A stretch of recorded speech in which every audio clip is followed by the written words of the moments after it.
नमस्कार दोस्तों, market for life channel में आप सबका दिल से बहुत बहुत स्वागत है। तो दोस्तों, आज के वीडियो में हम लोग बात करने वाले हैं तत्वचिंतन फार्मा केमिकल लिमिटेड के बारे में। तो इस कंपनी के बारे में जो सारे डिटेल्स होंगे वो हम लोग इस वीडियो में देखने वाले हैं और इस वीडियो का एजेंडा कुछ इस तरीके का रहेगा।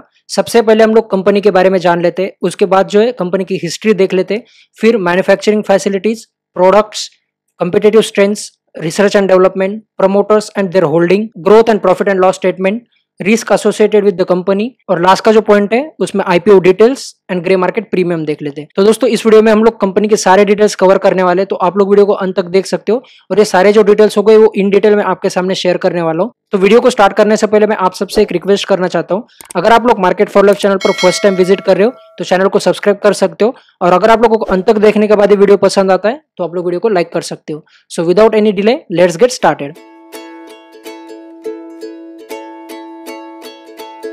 तो तत्वचिंतन फार्मा केमिकल लिमिटेड जो है वो स्पेशलिटी केमिकल मैन्युफैक्चरिंग में काम करती है और अगर हम लोग स्पेशलिटी केमिकल मैन्युफैक्चरिंग कंपनीज का प्रीवियस 1-2 साल का परफॉर्मेंस देखते हैं तो हम लोग देख सकते हैं सारी जो स्पेशलिटी केमिकल मैन्युफैक्चरिंग कंपनीज है उसका परफॉर्मेंस काफी अच्छा रह चुका है और इसका रीजन जो है जिस तरीके की डिमांड हम लोग को स्पेशलिटी केमिकल की देखने को मिल रही है प्रीवियसली 1-2 साल में वो काफी ज्यादा बढ़ चुकी है और इसका जो फ्यूचर है वो आने वाले समय में काफी ब्राइट हो सकता है बिकॉज स्पेशलिटी केमिकल्स जो है वो सारे ही इंडस्ट्रीज में यूज होते हैं। यही रीजन है इस तरीके की जो कंपनीज होती है इसका जो ग्रोथ प्रोस्पेक्ट है वो काफी अच्छा है। तो यही रीजन है तत्वचिंतन फार्मा केमिकल लिमिटेड जो है इसका भी आने वाला समय काफी अच्छा हो सकता है। और कंपनी के जो प्रोडक्ट्स है जैसे एसडीएज एंड पीटीसीज, इसमें ये जो कंपनी है इंडिया में मार्केट लीडर है और उसके साथ साथ कंपनी जो है वर्ल्ड में सेकंड रैंक पर आती है। तो इससे एक बात पता चलती है काफी सारे जो इंडस्ट्रीज इस कंपनी के स्पेशलिटी केमिकल पर डिपेंड है तो उनको इनसे ही स्पेशलिटी केमिकल्स जो खरीदने पड़ेंगे और ये रीजन है ये कंपनी काइंड ऑफ मोनोपोली में काम करती है बिकॉज जियोलाइट जो होते हैं इसमें इस कंपनी का काफी ज्यादा मार्केट शेयर है और इनके सारे जो कस्टमर्स है वो मोस्टली इसी कंपनी पर डिपेंड रहते हैं इस तरीके के प्रोडक्ट्स के लिए। इस कंपनी के जो प्रोडक्ट्स है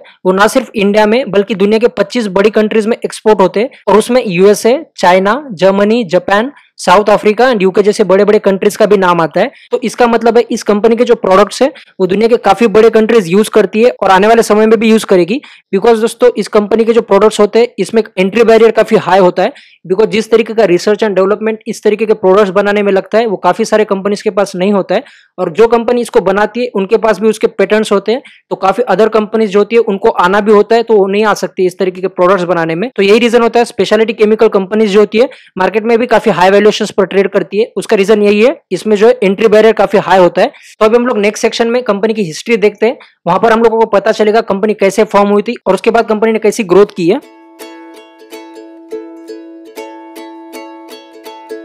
तो तत्वचिंतन फार्मा केमिकल लिमिटेड जो है वो इंडिया के गुजरात स्टेट में 12 जून 1996 को इनकॉर्पोरेट हुई थी और तब कंपनी का जो नाम था वो था तत्वचिंतन फार्मा केमिकल प्राइवेट लिमिटेड और जब कंपनी को आईपीओ लाना था और कंपनी को पब्लिक जाना था तब कंपनी ने अपना नाम चेंज कर तत्वचिंतन फार्मा केमिकल लिमिटेड किया है और अभी कंपनी जो है तत्वचिंतन फार्मा केमिकल लिमिटेड नाम से यहाँ पर चल रही है और कंपनी का नाम जो है तत्वचिंतन फार्मा केमिकल लिमिटेड 26 फरवरी 2021 को चेंज किया है और इस कंपनी के जो है हम लोगों को दुनिया में 2 सब्सिडरीज देखने को मिलती है। एक है तत्वचिंतन यूएसए इनकॉर्पोरेशन जो कि हम लोगों को यूएसए के मिशिगन स्टेट में देखने को मिलती है और सेकंड जो है वो तत्वचिंतन यूरोप बीवी जो कि हम लोगों को नेदरलैंड्स की कैपिटल एम्स्टरडेम में देखने को मिलती है। और कंपनी की अगर हम लोग हिस्ट्री की बात करते हैं तो कंपनी इनकॉर्पोरेट हुई थी 1996 में और उसके बाद 2004 में मतलब 8 साल के बाद कंपनी को जो है कुछ ड्रग्स के लिए यहाँ पर इंडिया में लाइसेंस मिल गया था जिसका कंपनी मैन्युफैक्चरिंग भी कर सकती थी, सेल भी कर सकती थी और डिस्ट्रीब्यूशन भी कर सकती थी और कंपनी ने उसी साल यहाँ पर गुजरात में अंकलेश्वर में अपनी मैन्युफैक्चरिंग फैसिलिटी फॉर्म की थी और उसके बाद 2007 में कंपनी ने अंकलेश्वर की जो मैन्युफैक्चरिंग फैसिलिटी थी उसका एक्सपांशन किया था और 2011 में कंपनी का जो है एसडीएस की मैन्युफैक्चरिंग कंपनी ने स्टार्ट की और ये जो प्रोडक्ट है कंपनी का प्रीमियम प्रोडक्ट है और 2013 में जो है कंपनी ने 500 मिलियन रुपीस का टर्नओवर यहाँ पर कंप्लीट किया था और उसके जस्ट 2 साल बाद 2015 में कंपनी ने जो है वो 1 बिलियन रुपीस का जो टर्नओवर था वो अटेन किया था। इसका मतलब है कंपनी ने जो है वो सिर्फ 2 साल में अपना रेवेन्यू डबल किया था और कंपनी की जो सब्सिडरी है तत्वचिंतन यूएसए इनकॉर्पोरेशन वो फॉर्म हुई थी 2015 में और कंपनी ने सेम ईयर में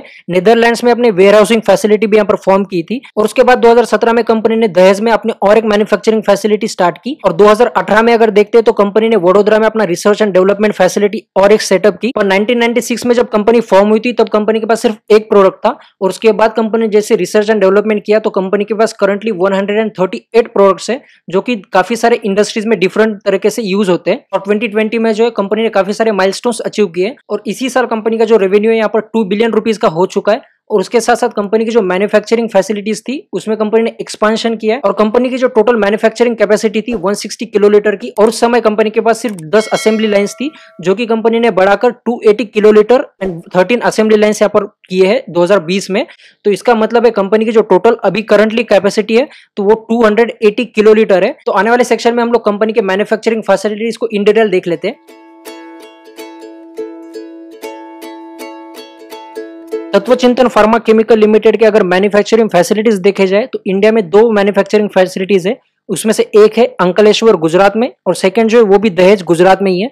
तो ये दोनों भी जो फैसिलिटीज जहां पर कंपनी मैन्युफैक्चर अपने प्रोडक्ट करती है और ये दोनों भी जो है स्ट्रेटेजिकली लोकेटेड है और उसका जो लोकेशन है वो हजीरा पोर्ट के आसपास है। तो इससे एक बात पता चलती है कंपनी जो अपने मैन्युफैक्चरिंग फैसिलिटीज लगाती है वो सारे पोर्ट्स के आसपास लगाती है बिकॉज इस कंपनी का मेजोरिटी जो रेवेन्यू आता है वो एक्सपोर्ट से आता है और इस कंपनी को जो प्रोडक्ट्स होते हैं उसको एक्सपोर्ट करना होता है और उसके लिए सबसे ईजी जो वे होता है वो हम लोगों को पता है पोर्ट ही होते हैं। यही रीजन है कंपनी की जो मैन्युफैक्चरिंग फैसिलिटीज है वो हम लोगों को पोर्ट्स के आसपास देखने को मिलते हैं। और pharmaceutical industry and speciality chemical industry में जो मॉडर्न मशीनरीज लगती है वो सारी मशीनरीज हम लोगों को इस कंपनी के मैन्युफैक्चरिंग फैसिलिटीज में देखने को मिलती है और ये सारी जो मॉडर्न मशीनरीज है ये इस कंपनी के पास है। तो ये इस कंपनी के लिए काफी पॉजिटिव बात है बिकॉज आने वाले समय में ये कंपनी जो है अपनी कैपेसिटीज बढ़ा सकती है। और प्रीवियस सेक्शन में हम लोगों ने देखा है इस कंपनी ने जो है अपनी मैन्युफैक्चरिंग कैपेसिटी जो है वो 130 किलोलीटर से बढ़ाकर 280 किलोलीटर यहाँ पर 2 साल में की है। और उसके साथ साथ इस कंपनी की जो असेंबली लाइंस थी वो सिर्फ 10 थी जो कि कंपनी ने बढ़ाकर 13 यहाँ पर की है। तो इससे एक बात पता चलता है कंपनी जब से फॉर्म हुई है तब से कंपनी अपने ग्रोथ की तरफ लगी हुई है। तो इनकॉर्पोरेशन के बाद कंपनी के जो 8 साल थे उसमें कंपनी की ग्रोथ काफी हाई नहीं हुई थी पर अभी अगर देखा जाए तो कंपनी काफी हाई रेट से ग्रो हो रही है। तो इस कंपनी के लिए पॉजिटिव बात मैं कह सकता हूँ। तो आने वाले सेक्शन में हम लोग कंपनी के प्रोडक्ट्स देख लेते हैं, वहां पर हम लोगों को पता चलेगा कंपनी के प्रोडक्ट्स कौन से और किस इंडस्ट्री में इस प्रोडक्ट का यूज किया जाता है।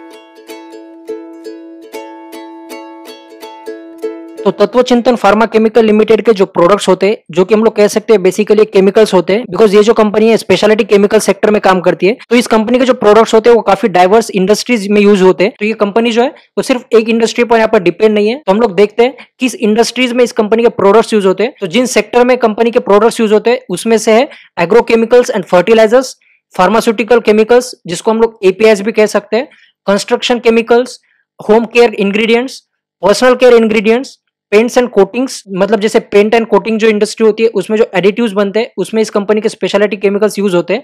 और उसके साथ साथ water treatment chemicals, textile chemicals और डाइंग एंड पिगमेंट्स। तो इतने सारे इंडस्ट्रीज में इस कंपनी के प्रोडक्ट्स यूज होते हैं। इसका मतलब है ये कंपनी जो एक इंडस्ट्री पर डिपेंड नहीं है। अगर किस इंडस्ट्री में डाउनफॉल भी आता है तो इस कंपनी को उसका ज्यादा इंपैक्ट नहीं होगा। और उसके साथ साथ काफी सारे कंट्रीज में भी इसके प्रोडक्ट्स यहाँ पर एक्सपोर्ट होते हैं तो उससे भी कंपनी का जो डाइवर्सिफिकेशन है वो काफी हाई हो जाता है। तो ये तो वो सेक्टर जिसमें इस कंपनी के प्रोडक्ट्स यूज होते हैं। पर कंपनी एग्जैक्टली जो प्रोडक्ट्स बनाती है उसमें आता है स्ट्रक्चर डायरेक्टिंग एजेंट्स जो कि कंपनी का मेन प्रोडक्ट है। और उसके साथ साथ सेकंड जो है वो है फेस ट्रांसफर कैटालिस्ट। ये दो जो प्रोडक्ट्स है इसमें कंपनी का काफी ज्यादा हाई मोनोपोली इंडिया में है। और इस कैटेगरी में जो प्रोडक्ट्स बनाती है कंपनी वो सिर्फ एक ही कंपनी है जो इंडिया में बनाती है। और कंपनी का जो थर्ड प्रोडक्ट है वो है electrolyte salt for super capacitor batteries मतलब कैपेसिटर बैटरीज जो होती है उसमें भी कंपनी के सॉल्ट्स यहाँ पर यूज होते हैं। और फोर्थ जो प्रोडक्ट है वो है pharmaceutical and agrochemical intermediates and other speciality chemicals. मतलब इस कंपनी के जो प्रोडक्ट्स है वो काफी सारे डाइवर्सिफाइड है और इस कैटेगरीज में कंपनी के मोर देन 138 प्रोडक्ट्स है। और उसके साथ साथ काफी सारे प्रोडक्ट्स पर रिसर्च एंड डेवलपमेंट भी चल रहा है। और ये सारे जो प्रोडक्ट्स है कंपनी ने खुद से बनाए हैं और उसमें कंपनी का रिसर्च एंड डेवलपमेंट काफी हाई है।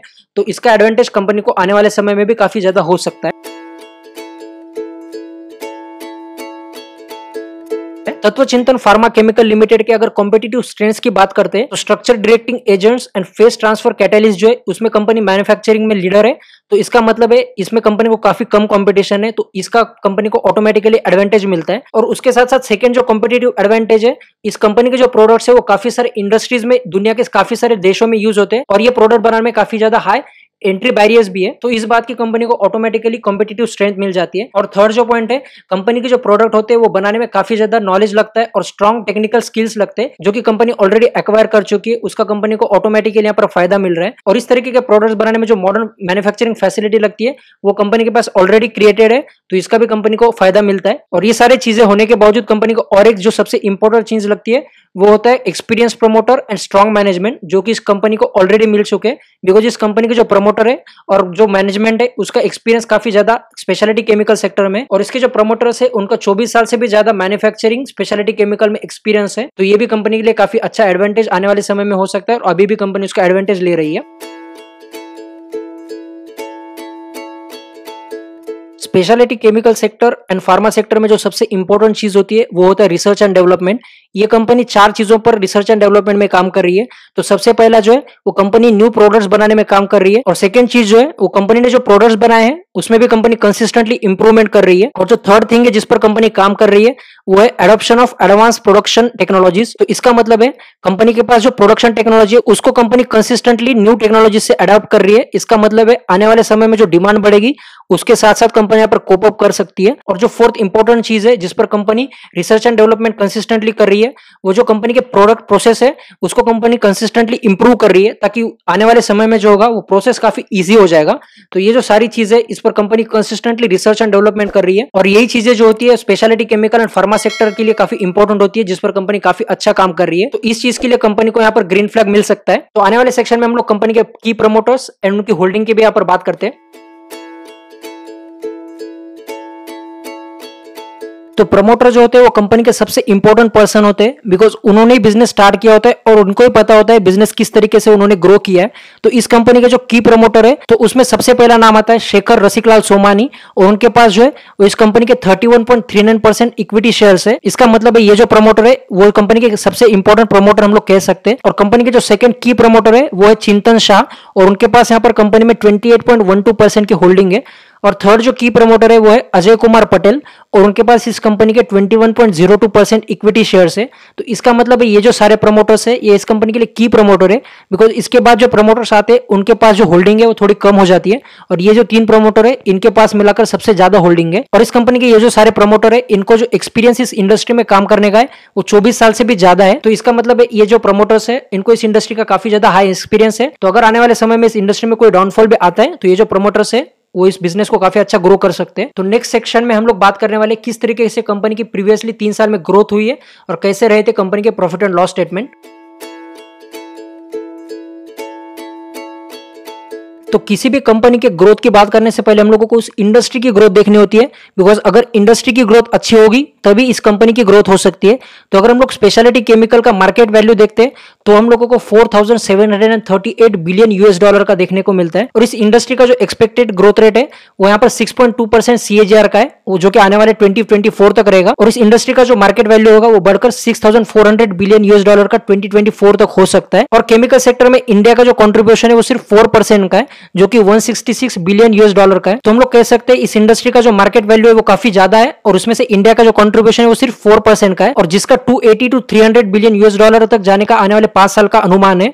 तो यहाँ पर देख सकते हैं ये जो इंडस्ट्री होगी इंडिया में 12% के CAGR से यहाँ पर ग्रो होगी, उसके अगेंस्ट में दुनिया में जो इंडस्ट्री है वो सिर्फ 6.2% के CAGR से यहाँ पर ग्रोथ होगी। तो इससे एक बात पता चलती है ये जो इंडस्ट्री है वो इंडिया में काफी अच्छा यहाँ से ग्रो कर सकती है, और उसका CAGR जो होगा वहां पर 12% का होगा। और अगर हम लोग यहाँ पर तत्वचिंतन फार्मा केमिकल लिमिटेड के परफॉर्मेंस को देखते हैं तो कंपनी का जो ऑपरेशन फर्म रेवेन्यू है वो 39.22% के CAGR से पिछले 3 साल से ग्रो हुआ है, और उसके अगेंस्ट में कंपनी का जो EBITDA है वो 51.90% के CAGR से पिछले 3 साल से ग्रो हुआ है, और प्रॉफिट आफ्टर टैक्स जो होता है वो यहाँ पर 75.36% के CAGR से पिछले 3 साल से ग्रो हो रहा है। तो इसका मतलब है कंपनी की जो ग्रोथ है वो मार्केट के ग्रोथ से भी और इसके सेक्टर की ग्रोथ से भी काफी ज्यादा हाई हो चुकी है पिछले 3 साल में। तो दोस्तों हम लोग यहाँ पर गारंटी नहीं दे सकते जिस तरीके से कंपनी की प्रीवियस 3 साल में ग्रोथ हुई है वो आने वाले समय में भी होगी, पर ये जो परफॉर्मेंस था ये कंपनी का प्रीवियस परफॉर्मेंस है। तो अगर हम लोग यहाँ पर कंपनी के प्रॉफिट एंड लॉस स्टेटमेंट पिछले 3 साल से देखते हैं तो 2018 में कंपनी का जो टोटल रेवेन्यू था वहां पर 137 करोड़ का था, बिकॉज ये जो सारे नंबर्स यहाँ पर दिए हैं ये सारे मिलियन रुपीज में,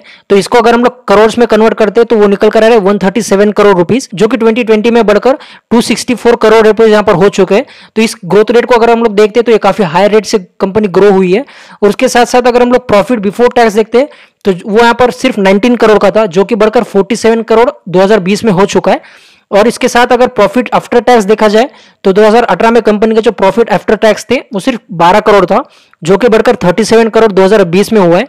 तो यहाँ पर एक बात पता चलती है, कंपनी के रेवेन्यू जो है वो कंसिस्टेंटली बढ़ रहे हैं और उसके साथ साथ profit after tax and before tax जो है वो भी कंसिस्टेंटली बढ़ रहे हैं। तो यही रीजन है कंपनी के जो अर्निंग्स पर शेयर है वो 6.12 से बढ़कर 18.81 पिछले 2 साल में हो चुके हैं। तो अभी तक तो हम लोगों ने कंपनी के सारे पॉजिटिव चीजों की बात की, पर कोई भी बिजनेस जो होता है उसमें सिर्फ पॉजिटिव चीजें नहीं होती है, उसके साथ साथ कुछ रिस्क होते हैं जो बिजनेस में एसोसिएटेड होते हैं। तो अगर इस कंपनी पर जो रिस्क है उसकी बात करते हैं तो सबसे पहला और सबसे ऑब्वियस जो रिस्क इस कंपनी पर है तो वो है कोरोना पैंडेमिक का। बिकॉज कोरोना पैंडेमिक जब से आया है, हो सकता है इस कंपनी के जो बिजनेस है, रेवेन्यूज है और उसके साथ साथ फाइनेंशियल कंडीशंस है और उसके साथ जो कंपनी के रिजल्ट्स आने वाले उस पर भी इसका इंपैक्ट हो सकता है। ये जो कंपनी का सबसे पहला रिस्क हो गया। और उसके साथ साथ अगर देखते तो इस तरीके के जो बिजनेस होते हैं जिसमें कंपनी मैन्युफैक्चर करती है प्रोडक्ट्स को, ये जो प्रोडक्ट्स होते हैं इसके क्वालिटी की जो रिक्वायरमेंट होती है वो काफी हाई होती है। तो अगर कंपनी के क्वालिटी में कोई भी खराबी आती है और इसके जो कस्टमर्स होते हैं वो इस कंपनी के प्रोडक्ट्स को यूज करना बंद करते हैं तो वो भी इस कंपनी के लिए काफी बड़ा रिस्क फैक्टर यहाँ पर हो सकता है। कंपनी पर जो थर्ड रिस्क है, जो कि हम लोग कह सकते हैं इंपॉर्टेंट रिस्क है, तो हम लोगों को पता है जो रॉ मटेरियल से उसके कॉस्ट कंसिस्टेंटली यहाँ पर बढ़ रहे हैं, बिकॉज पेट्रोल के रेट जो है वो भी बढ़ रहे हैं। तो यही रीजन है इस कंपनी के जो रॉ मटेरियल है उसकी भी कॉस्ट आने वाले समय में बढ़ सकती है। और अगर ये जो खर्च है कंपनी अपने कस्टमर्स पर पास ऑन नहीं कर पाई तो उसका जो इंपैक्ट है इस कंपनी के बिजनेस पर आने वाले समय में हो सकता है। और फोर्थ जो रिस्क इस कंपनी पर है वो हम लोगों को पता है, ये जो कंपनी है इसके जो बिजनेसेस है काफी सारे कंट्रीज पर डिपेंड है। तो अगर किसी कंट्री में इस कंपनी के प्रोडक्ट यूज करने पर बैन आ गया तो इस कंपनी के जो फाइनेंशियल्स है और इसका जो बिजनेस है उस पर उसका इंपैक्ट हो सकता है। ये भी इस कंपनी पर एक रिस्क ही है। और जो फिफ्थ रिस्क इस कंपनी पर निकल कर आता है, इस कंपनी के जो रॉ मटेरियल सप्लायर है वो काफी कम है। तो अगर किसी भी रॉ मटेरियल सप्लायर ने इस कंपनी रॉ मटेरियल देना बंद किया तो इस कंपनी पर उसका काफी ज्यादा इंपैक्ट हो सकता है। ये भी इस कंपनी पर एक रिस्क ही है। और उसके साथ साथ सिक्स्थ रिस्क जो इस कंपनी पर है, जो कि मेरे हिसाब से और भी इंपॉर्टेंट रिस्क हो सकता है, इस कंपनी की जो मैन्युफैक्चरिंग फैसिलिटीज है वो सिर्फ गुजरात के स्टेट में और जो कि कॉन्सेंट्रेटेड एक ही एरिया में। तो हो सकता है अगर उस एरिया में कोई भी नेचुरल डिजास्टर आए या फिर कुछ अदर थिंग्स की वजह से इस मैन्युफैक्चरिंग फैसिलिटीज पर उसका असर पड़े तो इस कंपनी का जो बिजनेस है वो टोटली कोलैप्स हो सकता है।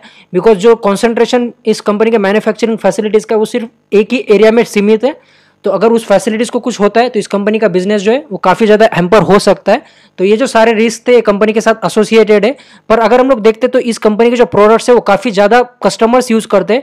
तो अगर हम लोग इस कंपनी के कस्टमर्स देखते हैं तो उसमें हम लोगों को मर्क लिमिटेड देखने को मिलता है, जो कि इंडिया में Procter and Gamble Health Limited के नाम से चलता है। और उसके साथ साथ Asian Paints, Bayer AG, Laurus Lab, SRF Limited, Navin Fluorine International Limited, Orient Aromatics, Atul Limited, Divi's Laboratory और इस तरीके के काफी सारे जो कस्टमर्स है इस कंपनी के हैं। और ये जो सारे कस्टमर्स है इस कंपनी के products as a raw material अपने प्रोडक्ट में यूज करते हैं। तो इससे एक बात पता चलती है, ये जो सारे कस्टमर्स है काफी बड़े कस्टमर्स इस कंपनी के लिए और उनकी जो रिक्वायरमेंट होगी वो काफी हाई हो सकती है।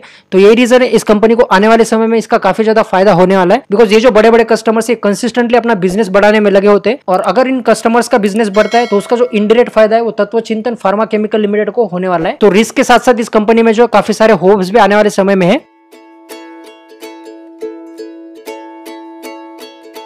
Last but not the list, इस सेक्शन में हम लोग कंपनी के आईपीओ डिटेल्स एंड कंपनी का जो करंट ग्रे मार्केट प्रीमियम चल रहा है उसकी बात करते हैं। तो जिस समय हम लोग इस कंपनी का वीडियो बना रहे हैं उस समय कंपनी का आईपीओ जो ऑलरेडी क्लोज हो चुका है। इस कंपनी का जो आईपीओ ओपन हुआ था वो 16 जुलाई को ओपन हुआ था और उसके बाद उसकी जो क्लोजिंग है 20 जुलाई को हुई थी। और इस कंपनी की जो फेस वैल्यू है वो 10 रुपए की है और इसका जो आईपीओ प्राइस था वो यहाँ पर 1073 टू 1083 था। तो मेरे हिसाब से काफी सारे लोगों ने इसमें 1083 पर इसका कट ऑफ प्राइस पर इसको अप्लाई किया होगा। तो हो सकता है काफी सारे लोगों को इसका आईपीओ मिल भी जाए, पर ये जो आईपीओ है काफी ज्यादा ओवर सब्सक्राइब भी हो चुका है। अगर आपको आईपीओ मिलता है तो आपको यहाँ पर 13 शेयर्स मिलेंगे। तो तत्वचिंतन फार्मा के जो इन्वेस्टर्स है जिन्होंने आईपीओ में अप्लाई किया था उसमें काफी सारे जो लोग होते हैं वो यहाँ पर लिस्टिंग गेन के लिए अप्लाई करते हैं। तो उनके लिए जो सबसे इंपॉर्टेंट चीज होती है वो होती है ग्रे मार्केट प्रीमियम। तो अगर यहाँ पर देखते हैं तो आज के दिन कंपनी का जो ग्रे मार्केट प्रीमियम चल रहा है वहां पर 1005 टू 1010 का चल रहा है। इसका मतलब है जिस प्राइस पर कंपनी का अलॉटमेंट आप लोगों को मिलने वाला है वहां से 93% का गेन आपको लिस्टिंग के दिन यहाँ पर मिल सकता है। और जिस तरीके की डिमांड तत्वचिंतन को ग्रे मार्केट में मिल रही है तो हो सकता है स्टॉक जो है यहाँ पर इससे भी हाई वैल्यूएशंस पर लिस्ट हो सकता है। तो आप लोग कह सकते हो अगर आप लोगों ने इसके आईपीओ को अप्लाई किया है और अगर आप लोगों को इसका अलॉटमेंट मिल जाता है तो आप लोगों को यहाँ पर पैसे डबल हो सकते हैं। और अगर आप लोगों का गोल लॉन्ग टर्म का है, जिस तरीके से मैंने इस कंपनी की डिटेल्स आपके सामने शेयर की है, अगर आपको लगता है ये कंपनी आने वाले समय में भी अच्छे से परफॉर्म कर सकती है, बिकॉज जिस तरीके के एस्टिमेट्स है ये सेक्टर जो है इंडिया में 12% से यहाँ पर ग्रो हो सकता है, तो जिस तरीके की स्टॉक की प्रीवियसली ग्रोथ रही थी, तो हो सकता है आने वाले समय में भी स्टॉक जो इतने हाई रेट से ग्रो नहीं होगा, पर कुछ ना कुछ अच्छे रेट से ग्रो हो जाएगा। तो अगर आप लोगों का गोल लॉन्ग टर्म का है तो आप लोग इसमें होल्ड कर सकते हो। और इसमें और एक स्ट्रेटेजी मैं आपके सामने शेयर करता हूं। तो अगर आप लोगों को इसका अलॉटमेंट मिलता है तो इसको सेल कर देना चाहिए। तो आप लोग इसमें हाफ क्वांटिटी सेल कर सकते हो, ताकि आपके जो पैसे आपने लगाए हैं वो आपको मिल जाएंगे, और जो प्रॉफिट के पैसे होंगे उससे आप लोग कंटिन्यू कर सकते हो। तो दोस्तों ये तो मेरी राय हो गई, आपको जो लगता है आप लोग इसमें आने वाले समय में कर सकते हो। तो दोस्तों ये वीडियो जो था कंप्लीटली एजुकेशनल पर्पज के लिए था, और अगर आपको वीडियो पसंद आया तो आप लोग वीडियो को लाइक कर सकते हो, और इसी तरीके के वीडियोस फ्यूचर में देखने के लिए आप लोग मार्केट फॉलो चैनल को सब्सक्राइब कर सकते हो। सो थैंक यू एंड जय हिंद।